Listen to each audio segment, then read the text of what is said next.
Parents మెచ్చిన university Sankalchand Patel university, Gujarat.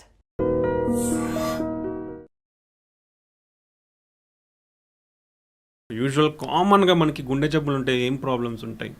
ఒకటి teenagers to adults తీసుకుంటే ఛాతి నొప్పి, అందరికీ తెలిసినది. రెండవది ఆయాసం రావడం. సో ఏ చిన్న పని చేసినా ఆయాసం రావడము, లేదా నువ్వు స్ట్రెచ్నెస్ ఎక్సర్సైజ్ బాగా వర్క్ చేసినప్పుడు నీ ఏజ్ వాళ్ళతో కంపేర్ చేసుకుంటే ఉండే వాళ్ళకంటే ఎక్కువ ఆయాసం ఉండడము. రెండు, పడుకున్న వెంటనే ఆయాసం ఉండడము, లేదా రాత్రిపూట ఆయాసం వచ్చి ఎయిర్ హంగర్, అంటే గాలి కోసం శ్వాస పీల్చుకోవడానికి కూడా కష్టంగా ఉంటుంది. దాంతో లేచి కూర్చొని కొద్దిసేపు హాఫ్ అన్ అవర్ పీల్చుకున్న తర్వాత వాళ్ళకి తగ్గుతుంది. ప్రాక్సిస్మల్ నాక్టర్నల్ డిస్నియా అంటాం, PND అంటాం దాన్ని. సో అలాంటి సిమ్టమ్స్ ఉన్న వాళ్ళు కంపల్సరీ వాళ్ళు ఎవాల్యుయేట్ చేయించుకోవాలి. లేదా కొందరికి గుండె దడ తెలుస్తుంది, కళ్ళు తిరగడము. సో ఎప్పుడైతే మన గుండె వీక్ ఉంటుందో మన ఫార్వర్డ్ ఫ్లో అంటాం, అంటే పంపింగ్ ఫ్లో తగ్గిపోయినప్పుడు ఏమవుతుందంటే ఈజీగా అలసిపోవడం, అలసట రావడము, చిన్న పనులు చేసుకోవడం కూడా చేత కాకపోవడము, తల తిరగడము. సో ఇలాంటి సిమ్టమ్స్. కొందరిలో హార్ట్ వీక్ ఉంటే ఏంటంటే కాళ్ళు ఉబ్బడము, పొట్ట ఉబ్బడం, మొహం ఉబ్బడము. సో ఇలాంటి సిమ్టమ్స్ ఉంటాయి. సో ఇలాంటివి ఏ ఉన్నా ఎవాల్యుయేట్ చేసుకోవాలి. చేసుకుంటేనే మనం దాన్ని, ఎప్పుడైతే 2 స్టేజెస్ ఉంటాయి కొన్ని జబ్బులకి, రివర్సబుల్, ఇర్రివర్సబుల్. రివర్సబుల్ స్టేజ్లో నువ్వు రికగ్నైజ్ చేస్తే నువ్వు దాన్ని మళ్ళీ నార్మల్ స్టేజ్కి తీసుకొని వచ్చే అవకాశం ఉంటుంది. When ever it goes to irreversible stage, what ever you do, మనం ఓన్లీ సిమ్టమ్స్ని మాత్రం కంట్రోల్ చేయగలం కానీ ఆ జబ్బునైతే రివర్స్ చేయలేం. యూజువల్గా ఇక్కడ ఇర్రివర్సిబుల్ అని చెప్పారు. అవును. సో అది ఎలాంటి కేసెస్లో మనం చెప్పచ్చు? ఇప్పుడు హార్ట్ ఫెయిల్యూర్ అంటాం. గుండె మజిల్, యూజువల్గా హార్ట్ ఫెయిల్యూర్ అంటే మన హార్ట్ మజిల్ ఏదైతే ఉందో ఆ మజిల్ వీక్ అవ్వడం అనమాట. సో యూజువల్ కొన్ని రివర్సబుల్ కాజెస్ ఉంటాయి వీళ్ళట్లో. అంటే థైరాయిడ్ ఉన్న వాళ్ళల్లో, కిడ్నీ జబ్బులు ఉన్న వాళ్ళల్లో, లేదా రక్తం తక్కువ ఉన్న వాళ్ళల్లో, లేదా న్యూట్రిషనల్ డెఫిషియన్సీస్, B12 ఇలాంటి డెఫిషియన్స్ ఉన్న వాళ్ళల్లో, లేదా ఆల్కహాల్ తీసుకునే వాళ్ళల్లో. సో కొన్నిసార్లు డెలివరీ అయ్యే టైంలో గుండె వీక్ అవ్వడం, ఇలా కొన్ని కండిషన్స్ ఉంటాయి. ఒకసారి నువ్వు సడన్గా స్ట్రెస్కి గురైనా నీ గుండె వీక్ అయిపోతుంది. Like similar to heart attack. వాళ్ళకు కొరోనరీ యాంజియోగ్రామ్లో రక్తనాళాలు నార్మల్గా ఉండొచ్చు కానీ గుండె వీక్ అయిపోతుంది. సో ఇది అర్లీగా డిటెక్ట్ చేయాలి. డిటెక్ట్ చేసి మనం ట్రీట్మెంట్ మందులు ఇస్తే, చాలామంది మేము రెగ్యులర్గా చూస్తుంటాం కదా, కొందరు సూపర్ రికవరీ ఉంటుంది. ఈవెన్ వాళ్ళ కిడ్నీ ప్రాబ్లమ్స్ ఉంటాయి, ఆల్కహాలిక్ ఉంటారు. అంటే రివర్సబుల్ స్టేజ్. ఎంత అర్లీగా నువ్వు మ్యాక్సిమం ఆప్టిమల్ మెడికల్ థెరపీ అంటాం, అంటే ఎంతైతే టాలరబుల్ అవుతావో అంతవరకు మెడిసిన్స్ మీరు వాడుకుంటే రివర్స్ అవుతుంది. బట్ ఆల్ దీస్ ఏవైతే రివర్సబుల్ కాజెస్ ఉన్నాయో అవన్నీ కరెక్ట్ చేయాలి. అంటే ఆల్కహాల్ తీసుకునేవాడు మానేసేయాలి, థైరాయిడ్ ప్రాబ్లమ్స్ ఉంటాయి కరెక్ట్ చేసుకోవాలి, కిడ్నీ ప్రాబ్లమ్స్ని కంట్రోల్ చేసుకోవాలి. దెన్ రక్తం తక్కువ ఉంటే కరెక్ట్ చేసుకోవాలి, న్యూట్రిషనల్ డెఫిషియన్సీస్, B12 డెఫిషియన్సీ ఉంటే కరెక్ట్ చేసుకోవాలి. సో ఏవైతే రివర్సిబుల్ ఫ్యాక్టర్స్ ఉంటాయో అవి కరెక్ట్ చేయాలి. మళ్ళీ సైమల్టేనియస్లీ హార్ట్ ఫెయిల్యూర్ మెడికేషన్స్ వాడుకుంటే రివర్స్ అవుతాయి. But irreversible stage, severe dysfunction అయిపోయింది అనుకోండి, ఆ స్టేజ్ తర్వాత నుంచి బయటికి రావడం కష్టం. లైక్ హార్ట్ పంపింగ్ ఫంక్షన్ అనేది లెస్ దెన్ 35%, 30% అయితే ఇట్స్ వెరీ డిఫికల్ట్. అప్పుడు మీరు అన్నట్టు ఇర్రివర్సిబుల్ స్టేజ్. వాళ్ళలో మందులు సిమ్టమ్స్ కంట్రోల్ చేయడం వరకే కుదురుతుంది తప్ప మళ్ళీ దాన్ని నార్మల్ చేయడానికి కుదరదు. అండ్ సార్, రీసెంట్ టైమ్స్లో కూడా మనము బాగా వింటున్నది, ఆఫ్టర్ కరోనా ఈ హార్ట్ అటాక్ అనేది కూడా ఎక్కువ అయిపోయాయి. ఈవెన్ చాలామంది కూడా మనం చూసాము, కొన్ని వీడియోస్ అయితే కూడా బాగా వైరల్ అయిపోయాయి. డ్యాన్స్ వేస్తూ పడిపోయి అండ్ చనిపోవడం అనేది కానీ, లేదన్నా నార్మల్గా ఉన్నా కానీ అందరి మధ్యలో ఉండి నిలబడినా కానీ సడన్గా పడిపోయి చనిపోతూ ఉన్న సందర్భాలు. సో అంటే ఇలాంటి వాటికి కారణాలు ఏంటి? Under recognition first point. అంటే గుర్తుపట్టలేకపోవడం. అంటే ప్రతి ఒక్కటి ఇంపార్టెంట్. ఫ్యామిలీ హిస్టరీ, మన ఇంట్లో వాళ్ళకి BP, sugar, cholesterol, heart attacks, particularly family history అంటే లెస్ దెన్ 55 years. అంటే మన ఇంట్లో మగవాళ్ళలో ఎవరికన్నా 55 సంవత్సరాల లోపు హార్ట్ ప్రాబ్లమ్స్ ఉన్నా, ఫీమేల్స్లో 65 సంవత్సరాల లోపు హార్ట్ అటాక్స్ వచ్చిన ఫర్దర్ జనరేషన్లో వచ్చే అవకాశం ఉంటుంది. ఎంత % ఉండే అవకాశాలు ఉంటుంది సార్? ఉండొచ్చు, depends on lot of factors. So that is significant.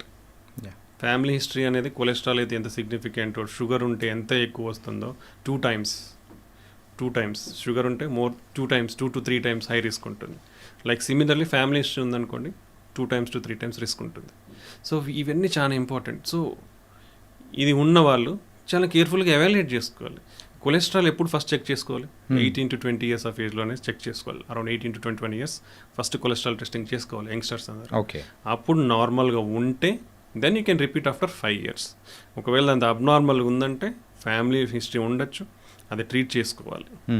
So ఇలా యంగ్ ఏజ్ నుంచే మనం హెల్త్ అవేర్నెస్ పెంచుకొని హెల్త్ స్క్రీనింగ్స్ చేయించుకుంటే, ఎందుకంటే ఇప్పుడు వాట్ ఐ టోల్డ్ 20-30 సంవత్సరాల నుంచే బీపీ, కొలెస్ట్రాల్ ఇవన్నీ కూడా పెరుగుతున్నాయి. కాబట్టి ఇవన్నీ ఎలా తెలుస్తాయి మనకు ఉన్నాయా లేదా అనేది. ఫ్యామిలీ హిస్టరీలో షుగర్ ఉంది, డెఫినెట్లీ వచ్చే అవకాశం ఉంటుంది. బీపీ ఉంది, వచ్చే అవకాశం ఉంటుంది. సో ఇవన్నీ రికగ్నైజ్ చేసుకొని అర్లీ ఏజ్ నుంచి స్క్రీనింగ్ చేసుకోవాలి. అర్లీ ఏజ్ నుంచి స్క్రీనింగ్ చేసుకున్నప్పుడు మనకి నిజంగానే ఏమైనా ప్రాబ్లమ్స్ ఉన్నాయా లేదా తెలుస్తాయి. తెలిసినప్పుడు దాని జాగ్రత్తలు తీసుకుంటాం. కానీ but lot of people youngsters perception ఏంటంటే వీఆర్ ఆల్ హెల్తీ అనే ఫీల్ అవుతాం అంటిల్ అన్లెస్ యూ అఫెక్ట్ అయ్యేంత వరకు అందరం కూడా హెల్తీ అని అనుకుంటాం. But all youngsters also should start screening from the age of 18 to 21 years. మనకి ఏమన్నా ఉన్నాయనే చెక్ చేసుకోవాల్సిన అవసరం అయితే ఉంది ఇప్పుడున్న ప్రజెంట్ సినారియోస్ కానివ్వండి తీసుకుంటే. మళ్ళీ లైఫ్ స్టైల్ చేంజెస్ ఇవన్నీ అన్నీ కన్సిడర్లోకి వచ్చేస్తాయి. కాబట్టి అర్లీ స్క్రీనింగ్ వల్ల మనం కనుక్కోవచ్చు. సెకండ్ థింగ్, ఎందుకు ఇప్పుడు ఎగ్జాస్టనల్, ఇప్పుడు లేదా జిమ్ కానీ హెవీ డ్యాన్స్ చేయడం కానీ హెవీ ఫుడ్ తీసుకున్న తర్వాత కానీ ఇలా ఎందుకు అవుతుందంటే lot of changes will happen at the time. నువ్వు కంటిన్యూస్గా you are doing work, whenever మనం ఆ పని చేస్తున్నప్పుడు ఏమవుతుంది, మన సింపథెటిక్ సిస్టమ్స్ యాక్టివేట్ అవుతాయి. ఓకే. హార్ట్ రేట్, బీపీ పెరుగుతుంది. అది ఎంతసేపు చేస్తున్నాం, whatever you exercise you do, you need a relaxation phase అంటాం. అంటే you again have to come down to. ఇప్పుడు జిమ్ చేసే వాళ్ళు కూడా ఫర్ సపోజ్ ఒక 10 minutes 15 minutes అగ్రెసివ్ జిమ్ చేశారు, అలా కాకుండా 30 minutes 1 hour చేసావు అనుకోండి, that pressure will be continuously high, your heart rate will be continuously high. నీ హార్ట్ అనేది స్ట్రెస్కి గురైతేనే ఉంటుంది. నువ్వు ఆ గ్యాప్ రిలాక్సేషన్ ఫేజ్ ఇవ్వలేదనుకోండి, you are dangerous. So even when you are doing heavy exercise or dancing or any high work, దానికి break కావాలి. అది మళ్ళీ నీ పెరిగిన హార్ట్ రేటు, బీపీ ఏదైతే ఉంటాయో అవి నార్మల్కి రావాలి. అవి వచ్చినప్పుడు మళ్ళీ నీకు you can take another dose of work. Okay. So ఈ ఫేజ్ లేకుండా కంటిన్యూస్గా చేస్తే రిస్క్లో ఉన్నట్లే. అందుకే హెవీ జిమ్ ప్రికాషనరీ తీసుకోకుండా చేసే వాళ్ళకి రిస్క్లో ఎందుకు ఎంత అగ్రెసివ్గా ఉన్న వాళ్ళంతా జరుగుతున్నాయంటే ఇవి ఉండే. ఇంకోటి డిహైడ్రేషన్ జరుగుతుంది మన బాడీలో ఆ టైంలో. ఓకే. కంటిన్యూస్గా ఎక్సర్సైజ్ చేసినా, వర్క్ చేసినా. So hydration is important. Electrolyte imbalances వస్తాయి. సింపథెటిక్ సిస్టమ్ యాక్టివేట్ అవ్వడం వల్ల heart rate very high heart rate అవ్వడం వల్ల అరిథ్మియాస్ అంటాం. ఈ అబ్నార్మాలిటీస్ వల్ల సడన్గా చనిపోయే ప్రమాదం ఉంటుంది. మన బ్లడ్ వెజల్స్ అన్నీ కూడా స్ట్రెస్కి గురవుతాయి. ఓకే. అంటే ఈ స్ట్రెస్ అనేది కూడా కంప్లీట్గా డిపెండ్స్, అంటే స్ట్రెస్ ఉన్నప్పుడు కాకుండా మనం జిమ్ చేసేటప్పుడు ఆ టైంలో కూడా అవి రక్తనాళాలు ఖచ్చితంగా ప్రాబ్లం వచ్చే అవకాశం జరిగే అవకాశం ఉంటుంది. సో అందుకే అడిక్వేట్ హైడ్రేషన్ అవసరము. ప్రాపర్ ఎలక్ట్రోలైట్స్, ఎక్కువ స్వెట్ అవుతుంది, ఎలక్ట్రోలైట్ లాస్ ఉంటుంది. ప్రాపర్ హైడ్రేషన్ ఉండాలి. సో రెస్ట్ ఫేజ్ ఉండాలి మనకి ఎక్సర్సైజ్ చేసేటప్పుడు. సో ఇవన్నీ ఫాలో అవ్వాలి. అండ్ చేసే సర్టన్ ఏజ్ 30 years నుంచి ఎవరన్నా అగ్రెసివ్గా జిమ్ చేయాలనుకుంటే లెస్ట్ evaluate, screen yourself first. Okay. మిమ్మల్ని మీరు స్క్రీన్ చేసుకోండి. ఆర్ యూ అంటే నాకు ఏదైనా ప్రాబ్లం ఉందా, ఏమన్నా ఉంటే జాగ్రత్తలు తీసుకుంటారు. ఓకే. అలా కాకుండా మీరు డైరెక్ట్గా వెళ్ళి ఒకేసారి స్టార్ట్ 100 kgs పోయినామంటే అయిపోయింది. అంటే ఈవెన్ జిమ్ గురించి వచ్చింది కాబట్టి, సో జిమ్కి వెళ్ళి చేసేటప్పుడు థ్రెడ్మిల్ మీద వాళ్ళు ఉంటారు sir.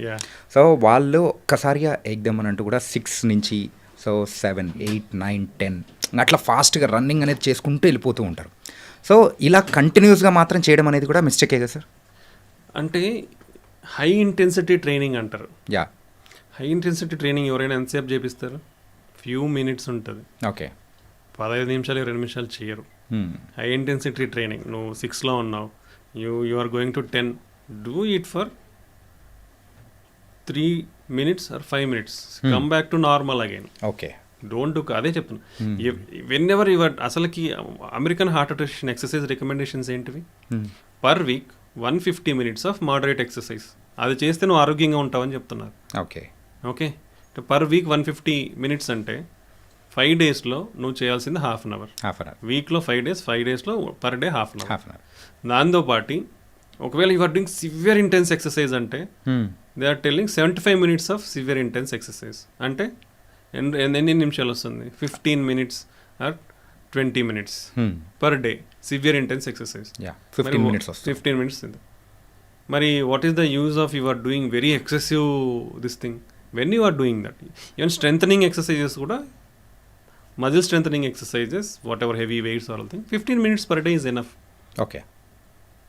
When ever you are doing, మనం ఎప్పుడైనా లాంగ్ అవర్స్ చేస్తుంటే take rest in between. Okay. Make your body acclimatise.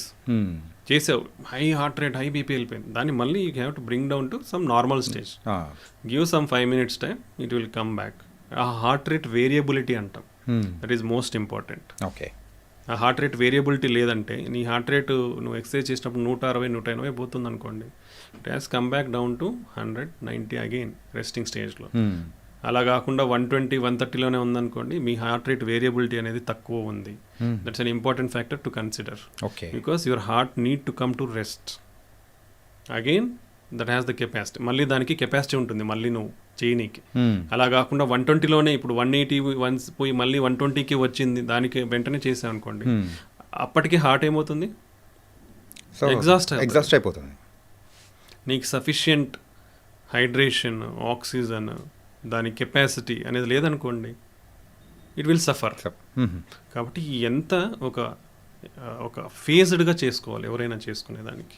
Okay. So everything, ఏ పని చేసినా మన బాడీలో ప్రతిదీ ఎఫెక్ట్ అవుతాయి. Hormonal systems, nervous systems, blood coagulation parameters, hydration, blood viscosity అంటాము, ఇన్ఫ్లమేషన్, ఈ sympathetic cortisol levels, hormonal levels increase అయితే సో ఇన్ఫ్లమేషన్ అనేది పెరుగుతుంది. వ్యాసో రియాక్టివిటీ అనేది, బ్లడ్ వెజల్స్ రియాక్టివిటీ, వ్యాసో రియాక్టివిటీ అంటాం, అది చేంజ్ అవుతుంది. So everything will get affected. Okay.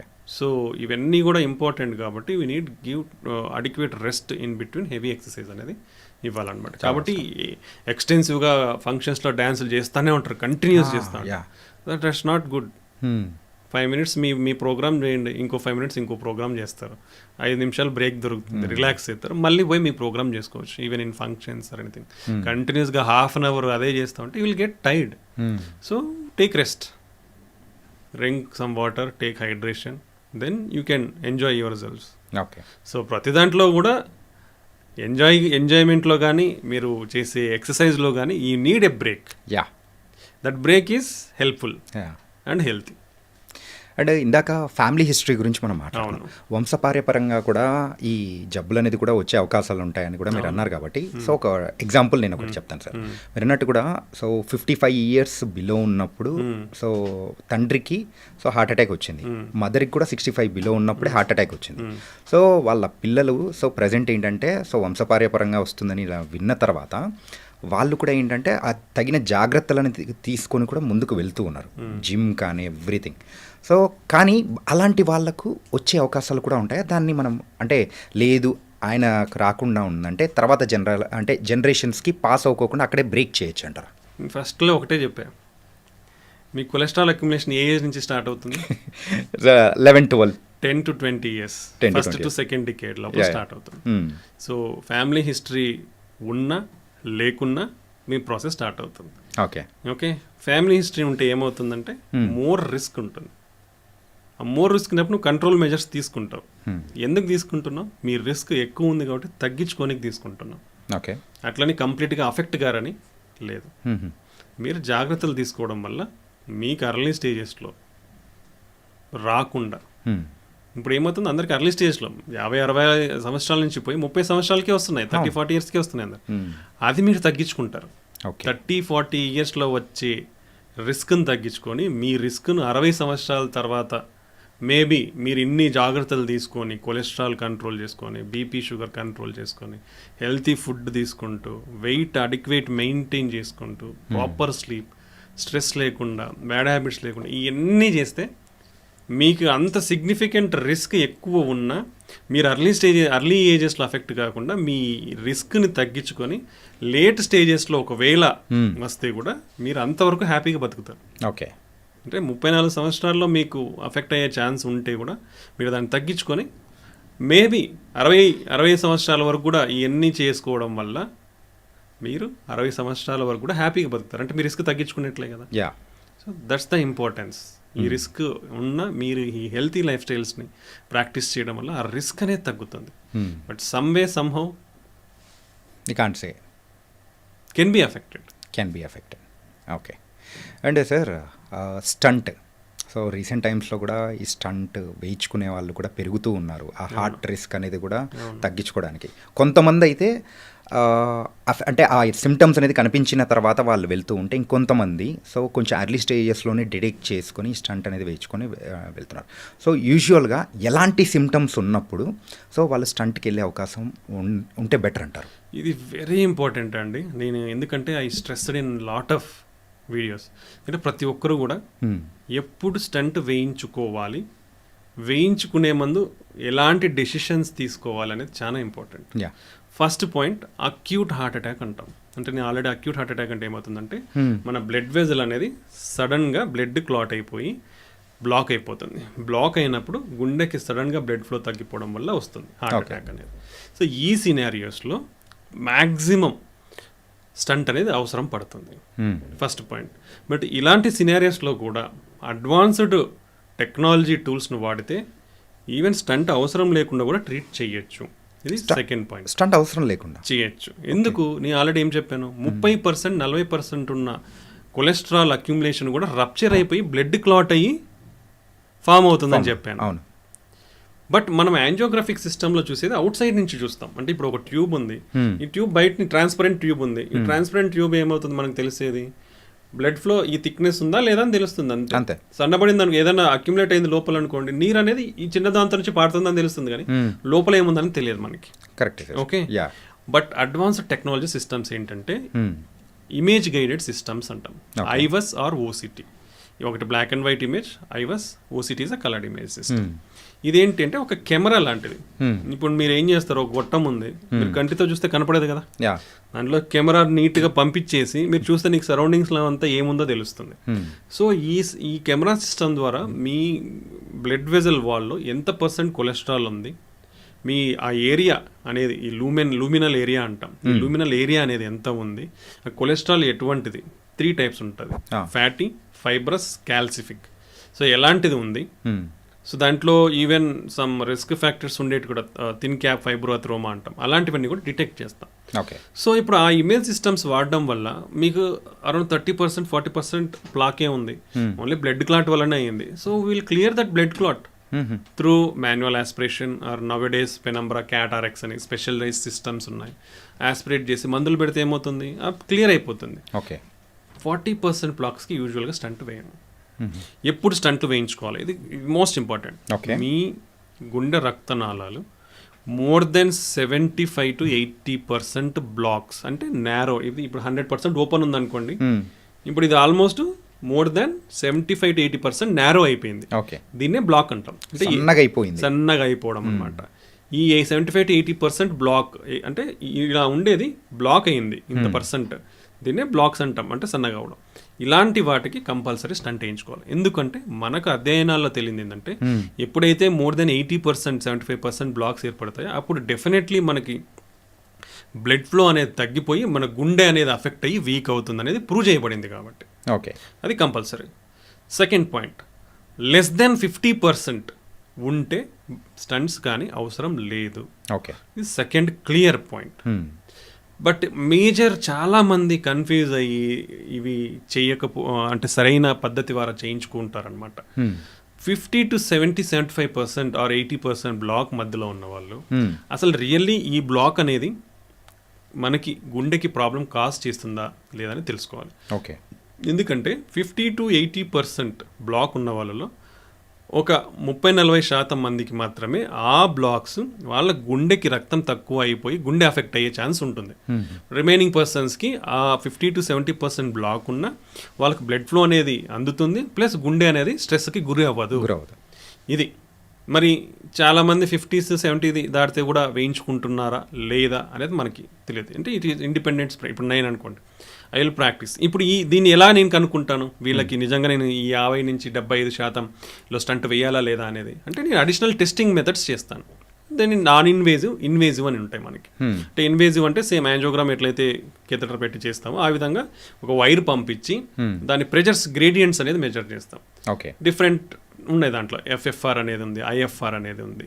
So ఈ మెజర్ చేసి ఆ వాల్యూస్ని బట్టి డిసైడ్ చేస్తాం. ఇంతకంటే వాల్యూ కంటే పైన ఉంటే స్టంట్ అవసరం లేదు, ఇంత వాల్యూ కంటే కింద ఉంటే స్టంట్ అవసరం అనేది మనం డిసైడ్ చేస్తాం. అది సిగ్నిఫికెంట్ ఉంది కాబట్టి మనం వేయించుకోవడంలో కరెక్ట్ అనమాట.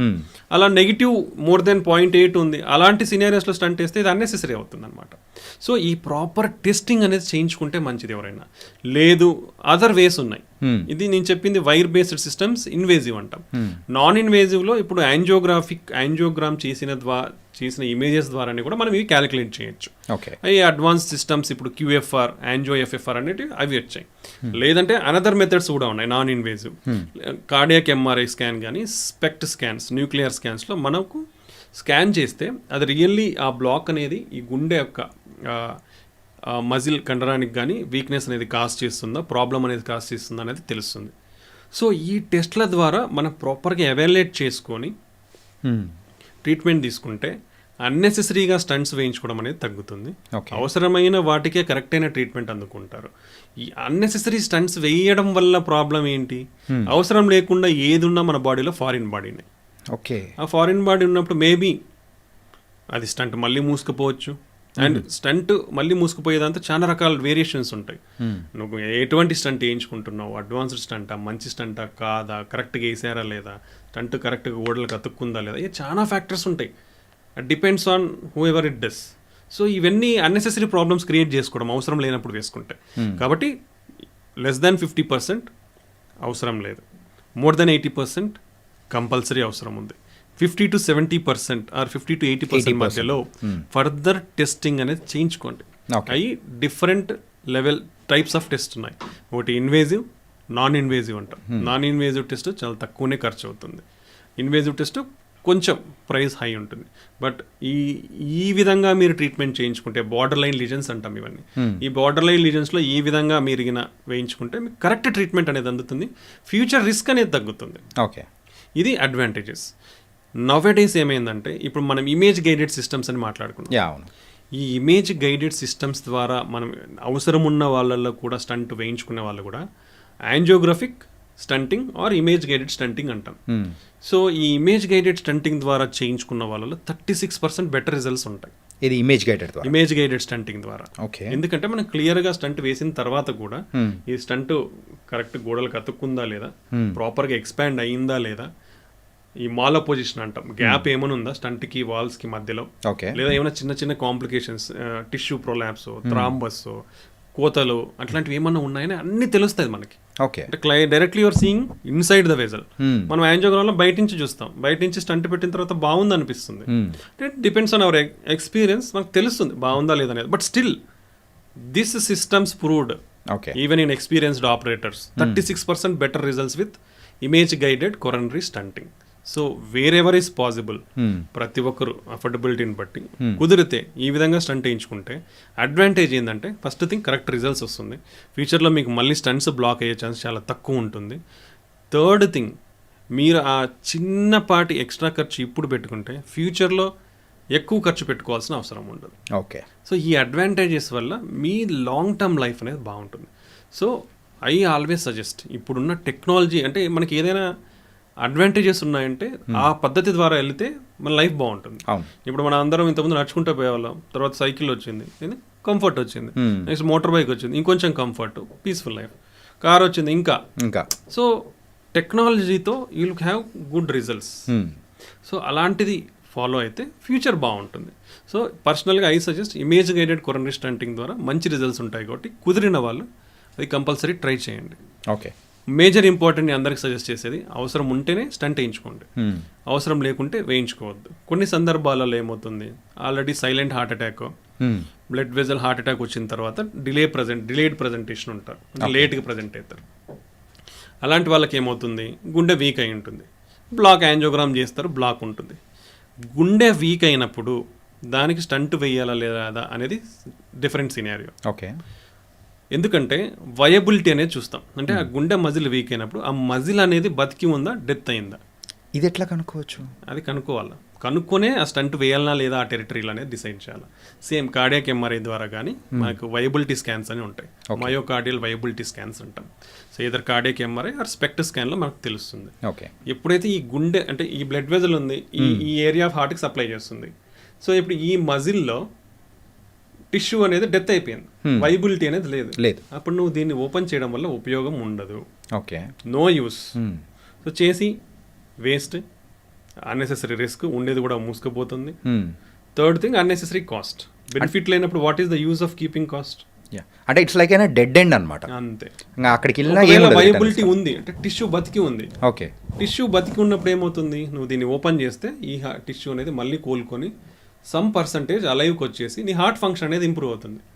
అలా కాకుండా ఈ టిష్యూ అనేది చనిపోయినప్పుడు నువ్వు ఓపెన్ చేసిన హార్ట్ ఫంక్షన్ ఇంప్రూవ్ కాదు. ఇంప్రూవ్ కానప్పుడు నువ్వు చేయించుకోవడం వేస్ట్. సో ఇలాంటి సినారియోస్లో ఈ ఫర్దర్ టెస్టింగ్ వల్ల you will get a proper result and your expenses will go down. Okay, నీకు బెటర్ మెడికేషన్స్ వాడే స్కోప్ ఉంటుంది. దాని ఫర్దర్ ఇది అవసరం లేదు, ఇంకోటి ఏమైనా అవసరం ఉండొచ్చు, నీకు యూ విల్ కాస్ట్ సేవింగ్ అవుతుంది, కాస్ట్ ఎఫెక్టివ్నెస్ పెరుగుతుంది. ఇప్పుడు ఆల్మోస్ట్ 35%-30% హార్ట్ వీక్ అయింది, బ్లాక్ ఉంది. బ్లాక్ ఉన్నప్పుడు నీ వైబిలిటీ లేదు, బ్లాక్ ఉంది, స్టంట్ వేయడం అనవసరం. బట్ ఈ 30%-35% హార్ట్ వీక్ ఉన్నప్పుడు వీళ్ళల్లో హార్ట్ ఫైబ్రోసిస్ అనేది జరిగిపోతుంది. అంటే ఈ బ్యాడ్ టిష్యూ, స్కార్ టిష్యూ అంటాం. మనకి ఏదన్నా స్కిన్ లో అయితే స్కార్ ఫామ్ అవుతుంది కదా, అట్స్ ఫైబ్రినోజన్ టిష్యూ అనేది ఫామ్ అవుతుంది. టిష్యూ అట్లా ఫామ్ అయినప్పుడు ఏమవుతుందంటే అక్కడ నుంచి సడన్ గా హార్ట్ రేట్ పెరిగే అవకాశం ఉంటుంది. ఓకే, వాళ్ళు అలా సడన్ గా హార్ట్ రేట్ పెరిగి సడన్ గా చనిపోయే ప్రమాదం ఎక్కువ ఉంటుంది. సో అలాంటి వాళ్ళకి ఏం చేస్తాం, ఐసీడీస్ అంటాం, అంటే ఇంట్రాకార్డియాక్ డిఫిబ్రిలేటర్. యూజువల్ గా హార్ట్ రేట్ పెరిగితే ఏం చేస్తాం, షాక్ ఇస్తాం బయట నుంచి. మనందరం సినిమాలో చూస్తూ ఉంటాం, ఊరుకురుకునే ఇస్తూ ఉంటారు సినిమాలలో. బట్ అలా కాకుండా ఎవరికైతే వీళ్ళల్లో ఈ రిస్క్ ఏముంటుందంటే ఈ హై హార్ట్ రేట్ వచ్చినప్పుడు షాక్ ఇవ్వాల్సిన అవసరం వస్తుంది. బట్ వాళ్ళు ఎక్కడైనా ఉండొచ్చు, హాస్పిటల్లో ఉంటారు కదా, వాళ్ళు చేసే పని ఉండరు, రిస్క్ ఉంటుంది. కాబట్టి ఇలాంటి వాళ్ళల్లో సో అన్నెసెసరీగా అవసరం లేని చోట స్టంట్ నువ్వు అవాయిడ్ చేసుకుంటే వాళ్ళకి ఆ ఫైనాన్సెస్ ఈ ప్రొసీజర్కి యూటిలైజ్ అవుతాయి. ఓకే, సో ఐసీడీ అనేది వేయించుకుంటే ఒకవేళ ఇన్ కేస్ దీన్ని 2 కేటగిరీలకు డివైడ్ చేస్తాం. ప్రైమరీ ప్రివెన్షన్, మనం మాట్లాడేది ప్రైమరీ ప్రివెన్షన్ అంటే వాళ్ళకి హై హార్ట్ రేట్ రాలేదు బట్ రిస్క్లో ఉన్నారు, గుండె వీక్ ఉండడం వల్ల. దాన్ని కూడా మనం క్వాంటిఫై చేయొచ్చు, కార్డియాక్ ఎంఆర్ఐ చేసి స్కార్ టిష్యూ ఎంత ఉంది అనేది చూసి క్వాంటిఫై చేయొచ్చు. ఓకే, సో దాన్ని బట్టి మనం వీళ్ళకి అవసరం ఉందని చేయొచ్చు. సో వాళ్ళకి ఐసీడీ పెడితే వాళ్ళకి అది బెనిఫిట్ ఉంటుంది, సడన్గా చనిపోయే ప్రమాదం తగ్గుతుంది. ఓకే, సో ఇలా అంటే ఏది కరెక్ట్గా అవసరము ఏది అవసరం లేదనేది డిసైడ్ చేసుకోనికి మనకి లాట్ ఆఫ్ టెస్టింగ్స్, ఎంఆర్ఐ కానివ్వండి, స్పెక్ట్ స్కాన్స్ కానీ ఉన్నాయి. అలా చేయించుకొని ట్రీట్మెంట్ తీసుకుంటే కరెక్ట్ ట్రీట్మెంట్ అనేది అందుతుంది అనమాట. And last question for this podcast sir, ఏంటంటే యూజువల్గా హార్ట్ అటాక్స్ వచ్చేటప్పుడు ద సిమ్టమ్స్ అనేది కూడా ఉంటాయి అంటారు. ఏంటంటే ఆ లెఫ్ట్ హ్యాండ్ గుంజడం కానీ సంథింగ్ అది. సో అది ఎలా ఉంటుంది? సో మనం ఎక్కడ అంటే ఎవరికైనా కానీ ఏ ఏజ్ గ్రూప్ వల్ల అయినా కానీ కరెక్ట్గా ఎలా డిటెక్ట్ చేయొచ్చు అంటారు? I always tell one point, అత్యధికంగా మరణాలు దేంతో జరుగుతున్నాయని చెప్పాను నేను. ఇప్పుడు గుండె జబ్బులు దాంట్లో కూడా ఏది ఎక్కువ, 85% హార్ట్ అటాక్ కానీ బ్రెయిన్ స్ట్రోక్ కానీ అని మాట్లాడుకున్నాం. రైట్. సో ఛాతి నొప్పి అనేది ఏ ఛాతి నొప్పి అయినా మీకు ఉండనివ్వండి, ఏది ఇంపార్టెంట్, అది గ్యాస్ట్రైటిస్ ఉండొచ్చు, మజిల్ కండరాల పెయిన్ ఉండొచ్చు, ఇంకోటి ఉండొచ్చు. దీంట్లో లైఫ్ సేవింగ్ ఏంటి, హార్ట్ అటాక్. సో మీకు ఎటువంటి పెయిన్ ఉన్నా జస్ట్ గో వెళ్ళి ఒక ఈసీజీ తీయించుకోండి, ఎనీ ఏజ్ గ్రూప్. నేను ఎవరికైనా ఇదే చెప్తాను. ఇది డిఫరెన్సెస్ బిట్వీన్ గ్యాస్ట్రిక్ పెయిన్ ఇవన్నీ మాట్లాడుకోవచ్చు, బాగానే ఉంటుంది. But what is life saving? Heart attack. So అది ఎట్లా డిటెక్ట్ చేస్తాం? Simple way of detecting heart attack ఏంటి, ఈసీజీలోనే డిటెక్ట్ చేస్తాం. ఓకే, సో ఒక ఈసీజీ దించుకుంటే ఈజ్ అ వెరీ సేఫ్. దాంట్లో హార్ట్ అటాక్ డయాగ్నోజ్ అయిందనుకోండి, ఇమీడియట్గా ట్రీట్మెంట్ తీసుకొని మీరు లైఫ్ బాగుంటుంది. అదే నెగ్లెక్ట్ చేస్తే గ్యాస్ట్రిక్ పెయిన్ అనో మజిల్ పెయిన్ అనో యువర్ లైఫ్ విల్ గో, అయిపోతుంది, దాన్ని ప్రాణం పోతుంది. కాబట్టి హార్ట్ అటాక్ వల్ల యూజువల్గా వచ్చే నొప్పి మనకి ప్రెషర్, అంటే గుండె మీద ఒక 100 kg బరువు పెట్టినట్టు, లేదా ఒక మీరు క్రౌడ్లో ఉన్నప్పుడు ముందర వెనకాల స్క్వీజ్ చేస్తారు మేము, ఆ బరువు తెలుస్తుంది అనమాట. దట్ ఈస్ టిపికల్ యూజువల్గా. సో అలా ఎయిర్ హంగర్ అంటే అది ఉన్నప్పుడు ఒక 100 kg బరువు ఉన్నప్పుడు ఏమవుతుంది, ఊపిరాడని ఫీలింగ్ సెన్సేషన్ ఉంటుంది. దెన్ చెమటలు పడతాయి, సింపథెటిక్ సిస్టమ్స్ యాక్టివేట్ అయిపోయి మేబీ పెయిన్ ఇలా మన ఎడమ చేతికి లాగొచ్చు, మెడకు ఉండొచ్చు, పొత్తి కడుపు వరకు కూడా లాగొచ్చు. సో ఇది టిపికల్. బట్ మేబీ ఈ టిపికల్ ప్రజెంటేషన్ కాకుండా జస్ట్ కూర్చున్నట్లు అవ్వడము, లేదో నలతగా ఉండడము, నొప్పి ఉండడము, బర్నింగ్ సెన్సేషన్ ఇలా కూడా ఉండొచ్చు. అది గ్యాస్ట్రిక్ కింద కూడా కొంచెం ఉండొచ్చు. అపోహలు ఉంటుంది. అదే చెప్పి నేను ఏం చెప్పినాను ఇప్పుడు, yeah. యూజువల్ గా బర్నింగ్ సెన్సేషన్ అంటే గ్యాస్ట్రిక్ అనే Gastric చెప్తాం, అని. But even heart attack pain may also represents like that. Okay, అలా కూడా ఉండే అవకాశం ఉంది. దట్స్ వై మాట్లాడుకోనికి ఎన్నైనా చెప్పచ్చు, but what is life saving? Heart. ఇది నార్మల్గా ఉంది ఈసీజీ అన్న తర్వాత మీరు ఎంత కూల్గా అయినా గ్యాస్ట్రైటిస్కి ఇంజక్షన్లు తీసుకోవచ్చు, మళ్ళీ ఎండోస్కోపీ చేయించుకోవచ్చు, దానికి ట్రీట్మెంట్ పడుకోవచ్చు, అంతే అన్ని బాగా చేసుకోవచ్చు. బట్ ఇక్కడ నెగ్లెక్ట్ చేస్తే ఏమవుతుంది? ఈ ఉంటుంది, ప్రాణం పోతుంది కదా. రైట్. సో ఇది ఇంపార్టెంట్. సో ఎటువంటి పెయిన్ అయినా మీకు పర్టికులర్లీ ఏజ్ ఉన్న రిస్క్ ఫ్యాక్టర్స్ మనం అన్ని ఏవైతే మాట్లాడుకున్నామో అవన్నీ ఉంటే ఎప్పుడు 30 సంవత్సరాలు దాటితే నెగ్లెక్ట్ చేయొద్దంటే ఎనీ టైం ఈసీజీ దించుకోండి. ఈసీజీలో హార్ట్ అటాక్ ఉంటే క్లియర్గా ట్రీట్మెంట్ అందుతుంది, లేదంటే యువర్ హ్యాపీ, ఇంజక్షన్లో టాబ్లెట్స్ తీసుకొని తగ్గుతుంది. సో ఇక్కడ ఈ నెగ్లిజెన్స్ అనేది ఎవ్వరు కూడా పాటించద్దు, దానివల్ల మీ ప్రాణాన్ని కోల్పోతారు. నెగ్లిజెన్స్ ఉంటుంది, రైట్. సో అది వదిలేస్తే మీ లైఫ్ సేవ్ అవుతుంది. అసలుకే మోసం వచ్చేస్తుంటుంది. So it's a very simple, cost కూడా తక్కువే ఉంటుంది. సో అది ఎవరికి కూడా బర్డెన్ అయితే కాదు. లేదా నీకు ఎక్కడికి పోయినా హాస్పిటల్స్ అనేది గవర్నమెంట్ ఉన్నాయి కాబట్టి ఎక్కడికైనా తీయించుకోవచ్చు. సెంటర్ డయాగ్నోస్టిక్ సెంటర్స్ కానీ ఎక్కడైనా తీస్తారు. కాబట్టి ఎవరు నెగ్లెక్ట్ చేయొద్దు. ఛాతి నొప్పి నెగ్లిజెన్స్ వద్దు. Okay, nice sir. అండ్ ఈరోజు అయితే మెయిన్గా సో అసలు హార్ట్ అటాక్స్కి సంబంధించి కానీ అండ్ ఇంకా బోల్డ్ అని డిస్కస్ చేసుకోవడానికి ఉన్నాయి. So really thank you so much sir, me valuable time అనేది కూడా మాకు ఇచ్చినందుకు. అండ్ ఇంకో సెషన్లో మళ్ళీ ఇంకా బోల్డ్ అనే విషయాలు అనేది కూడా మాట్లాడుకుందాం. Thank you so much Kiran garu. Thank you.